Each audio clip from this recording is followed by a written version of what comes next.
नाज़रीन, देखने वालों को मेरा सलाम पहुँचे। मैं जावेद गुल हूँ और नेशनल टीवी न्यूज़ का हूँ वो चीफ़ एडिटर हूँ।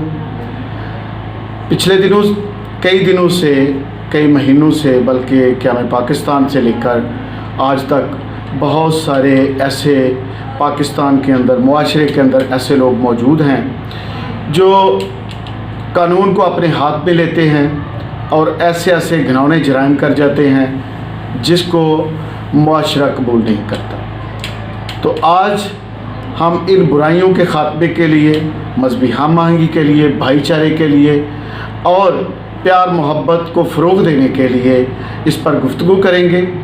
और आज हमारे साथ मौजूद हैं हमारे नहायत ही मोहतरम भाई चौधरी तलत सईद साहब। हम उनसे गुफ्तगू करेंगे कि मुआशरे के अंदर जो बुराइयां हैं और जो फितना फसाद हैं और बाज़ लोग जो कानून को अपने हाथ में लेकर बुराइयों को जन्म देते हैं, उनका ख़ात्मा कैसे मुमकिन हो सकता है। तो मैं गुजारिश करूँगा नहायत ही मोहतरम चौधरी साहब से कि वो इसके बारे में हमें बताएं कि किस तरह ये मजहबी हम आहंगी को फ़रोग़ हासिल हो सकता है और जो फितना फसाद फैलाने वाले लोग हैं उनका ख़ात्मा कैसे मुमकिन हो सकता है। जी सर। इस हवाला से सबसे पहले तो मैं आपका शुक्रिया अदा करता हूँ कि आप तशरीफ़ लाए और अपना कीमती वक़्त दिया और मुझे अपनी आवाज़ को आप अहबाब तक पहुँचाने के लिए मौका दिया। अर्ज़ ये है कि इस वक्त वतन अज़ीज़ पाकिस्तान में चंद एक शरपसंद हैं जो कानून को अपने हाथ में लेके पूरे मुल्क की बदनामी का सबब बनते हैं और इन तमाम मज़ाहिब के अंदर मुख्तलिफ़ किस्म के फितने पैदा करते हैं। तो इसको कंट्रोल करने के लिए हमने बड़ा सादा सा अंदाज़ रखा है कि मुख्तलिफ़ मज़ाहिब के जो बड़े लोग हैं, अकाबरीन हैं, जो कायदीन हैं, उनके साथ हम मिल बैठ के मुख्तलिफ़ इश्यूज़ को डिस्कस करते हैं ताकि मुख्तलिफ़ मज़ाहिब के अंदर उनके बारे में क्या राय है, उसके मुताबिक फिर अपने दीगर अफराद की ब्रेन वाशिंग के लिए हम मेहनत करते हैं। इसके लिए बाकायदा तौर पर लेक्चर्स का अहतमाम किया जाता है। तो इसमें हमें बहुत अच्छा रिस्पांस मिल रहा है। कभी कभार कोई एक आध फ़र्द होता है कि जो बिल्कुल वो नेगेटिव माइंड हो, वगरना अक्सर वो लोग हैं जो अच्छी बात करते हैं, इस बात को पसंद करते हैं कि मुल्क के अंदर अमन और सुकून को बहाल किया जाए। चौधरी साहब, मैं आपसे ये दरियाफ़्त करना चाहूँगा कि आपकी तंज़ीम का नाम क्या है और आपकी जो तंज़ीम है वो इलाकाई सतह पर काम कर रही है या पूरे पाकिस्तान में काम कर रही है और इसका रिस्पांस किस हद तक मिल रहा है। हमने पाक मास्टर ट्रेनर्स के नाम से काम शुरू किया है। पूरे मुल्क के तूल व अर्ज़ के अंदर अल्लाह के फजल व करम से हम मुख्तलिफ़ कायदीन को साथ लेके प्रोग्राम अरेंज करते हैं। उसके अंदर आवाम को शामिल किया जाता है। बिलखसूस इस वक्त हमने जो ट्रेड यूनियंस और लेबर यूनियंस हैं उनको टारगेट किया हुआ है, क्योंकि ये जो क़यादत एक दफ़ा कवर हो जाती है, उनको अगर ब्रेन वाश हम कर लेते हैं तो उनके पीछे फिर हज़ारों की बजाय लाखों वर्कर्स होते हैं जो बड़े आसान अंदाज से पूरे निज़ाम को संभाल लेते हैं। तो इसके लिए बहुत अच्छा रिस्पांस है। लोग बात सुनते हैं, समझते हैं, मानते हैं। हम जब मुख्तलिफ़ मज़ाहिब के अफराद को इकट्ठा बिठाते हैं और एक दूसरे के बारे में जो गलत फहमियाँ होती हैं, जो ताज़ा तरीन वाक़यात होते हैं, उनके बारे में अच्छे अंदाज से रहनुमाई करते हैं तो वो लोग खुश होते हैं। और इस वजह से फिर वो जो नेगेटिव माइंडेड लोग होते हैं वो मायूस होते हैं और उनकी शरारतों से और उनके फितनों से वतन अज़ीज़ महफूज हो जाता है। वतन अज़ीज़ के अंदर अमन और सुकून के लिए बहुत ज़्यादा ज़रूरी है कि तमाम मज़ाहिब के अफराद आगे बढ़ें और इस काम को भरपूर तरीके से पेश करें ताकि हर मज़हब की बुनियाद पर आवाज़ उठे और ये मुल्क और अमन अंदाज से आगे अपनी तरक्की का सफ़र जारी रख सके। इसके लिए अल्लाह के फजल व करम से हम बड़े मुतमईन हैं। बहुत ज़बरदस्त रिस्पांस है और इस हवाला से हर कहीं से हमें अच्छा तावन मिल रहा है। हम आपसे भी तवक्को करते हैं कि जहाँ तक हमारी आवाज़ पहुँचे इस चीज़ को आगे फैलाया जाए, तमाम मज़ाहिब को इकट्ठा किया जाए और इंसानियत की बुनियाद पर एक दूसरे के हकूक़ को पूरा किया जाए। इंशाअल्लाह इसके अंदर हमारे मुल्क का भी वक़ार है और तमाम मज़ाहिब को भी आज़ादी के साथ अपने मज़हब पर अमल करने का मौका मिलेगा।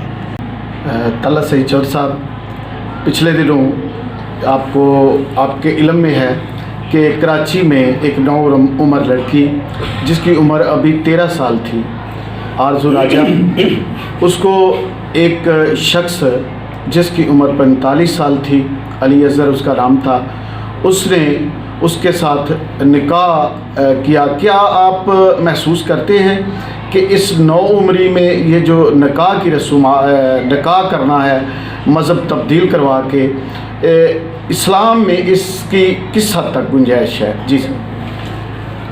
اسلام جو ہے وہ دین فطرت ہے، اس میں کسی قسم کا کوئی جبر اور ظلم وہ برداشت نہیں کیا جاتا، نہ اس کی کوئی اجازت دی جاتی ہے۔ لیکن المیہ یہ ہے کہ اس وقت وطن عزیز پاکستان میں جو کلچرل وار ہے، ثقافتی جنگ جو مسلط کی گئی ہے، اس نے تمام مذاہب کو اپنی لپیٹ میں لے لیا ہے۔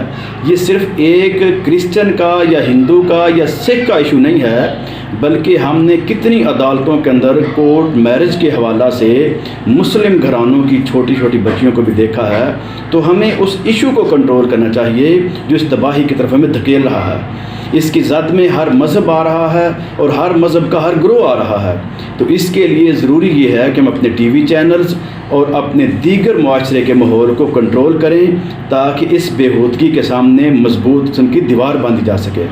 یہ بہت خطرناک حد تک بڑھ چکا ہے کام، معاشرے کے اندر آوارگی اور اس طرح کے معاملات یہ بہت تیزی سے پھیل رہے ہیں، اور اس کا سبب یہ ہے کہ ہمارے ٹی وی چینلز اور ہمارا میڈیا مسلسل فحاشی اور عریانی کو پروموٹ کر رہا ہے، جس سے معصوم کلیوں کے اندر چونکہ وہ شعور نہیں ہوتا اور ان کو بہکا کے لے جایا جاتا ہے۔ تو اس چیز کو اگر ہم کنٹرول کرنا چاہتے ہیں تو ہمیں اپنی ثقافت کو، اپنے کلچر کو، مشرقی روایات کو بہترین طریقے سے بھرپور انداز سے معاشرے میں پرووائڈ کرنا چاہیے۔ انشاءاللہ بڑی اچھی اس کی آؤٹ پٹ ملے گی۔ چر صاحب، بہت اچھی گفتگو آپ نے کی اور بہت فروٹفل جو گفتگو ہے وہ ناظرین کو دیکھنے اور سننے کو ملی ہے۔ تو میں چاہوں گا کہ اس موقع پر آپ ہمارے ٹی وی چینل کے لوگوں کو کیا پیغام دینا چاہتے ہیں؟ نیشنل ٹی وی، ہمارا ٹی وی جو ہے یہ انٹرنیشنل سطح پہ کام کر رہا ہے اور بالخصوص یہ جبر اور ظلم کے خلاف آواز بلند کر رہا ہے۔ تو آپ نیشنل ٹی وی نیوز کے جو قائدین ہیں، ناظرین ہیں، ان کے نام کوئی پیغام چھوڑے کہ کس طرح ہم رفاداری اور پیار محبت اور بھائی چارے کو قائم رکھ سکتے ہیں؟ جی سر۔ اس بھائی چارے اور رواداری کو بحال کرنے کے لیے اور مزید بہتر بنانے کے لیے ہم میں سے ہر فرد کا حق یہ ہے کہ وہ جتنا کر سکتا ہے اس کے لیے کام کرے۔ میں نے بھی اپنی استطاعت کے مطابق ایک یوٹیوب چینل طلعت سعید شروع کیا ہوا ہے، جس کے اوپر مکمل طور پہ کوشش یہ کی جاتی ہے کہ ہم انسانیت کی بنیاد پہ لوگوں کو امن کے لیے قائل کریں۔ اسی طریقے سے ہر فرد کو اپنے گھر میں، اپنے خاندان میں، اپنے بزنس پوائنٹ پہ جہاں جہاں موقع ملے اس کو یہ کام کرنا چاہیے اور ذہنی ہم آہنگی کرنی چاہیے تاکہ ہم انسانیت کے تقاضوں کو سمجھیں۔ اگر ہم ایک دوسرے کے حقوق کا خیال کریں گے تو معاشرے کے اندر جتنا بھی ظلم و جبر ہے اس کا خاتمہ ہوگا اور انسانیت اپنی معراج تک پہنچے گی، اور ہم ان تمام تفریقات سے بچ کے بہتر انداز سے زندگی بسر کر سکیں گے۔ اس سے ہمیں معاشی طور پہ بھی، سماجی طور پہ بھی، سیاسی طور پہ بھی دنیا بھر کے اندر ایک اچھا جو نقطہ نظر ملے گا اور ہمارے لیے راستے کھلیں گے۔ تو اس کے لیے ہمیں نہ تو مایوس ہونا چاہیے، نہ پریشان ہونا چاہیے اور نہ کسی ڈس انفارمیشن کا شکار ہونا چاہیے، بلکہ مضبوط اعضاء کو ساتھ لے کے مضبوط ارادوں کے ساتھ آگے بڑھنا چاہیے۔ انشاءاللہ اللہ تعالی ہماری مدد کرے گا، ہم دنیا کے اندر بہترین قسم کا یہ کام کر جائیں گے۔ تو اس کے لیے ضروری یہ ہے کہ اگر کہیں پر کوئی اپنے آپ کو قربانی دینا پڑے تو وہ دے دی جائے، اظہار کا مظاہرہ کیا جائے، خیر سگالی کے جذبات کو پیش کیا جائے۔ امن اور پیار کے لیے جب ہم کام کریں گے تو آؤٹ پٹ ملے گی، مل رہی ہے۔ انشاءاللہ ہمیں کسی قسم کی کوئی مایوسی نہیں ہے۔ تمام افراد کو آگے بڑھنا چاہیے اور بالخصوص جو آپ جیسے لوگ کام کر رہے ہیں، آپ اللہ کے فضل و کرم سے کرسچن کمیونٹی میں بھی، مسلم کمیونٹی میں بھی، سیاسی نقطۂ نظر سے بھی کام کر رہے ہیں، آپ لوگوں کی ہم حوصلہ افزائی کرتے ہیں۔ آپ بڑا شاندار کام کر رہے ہیں، آپ جیسے لوگوں کو مزید آگے بڑھنا چاہیے۔ اور میں اپنے تمام ناظرین اور سامعین سے بھی ریکویسٹ کرتا ہوں کہ ایسے افراد کے ساتھ ان کے کندھے کے ساتھ کندھا ملا کے آگے بڑھنا چاہیے تاکہ اپنے کام کو بہتر سے مزید بہترین بنا سکیں۔ بہت شکریہ چر صاحب، بہت تھینک یو، آپ کی فروٹفل گفتگو کا بہت شکریہ۔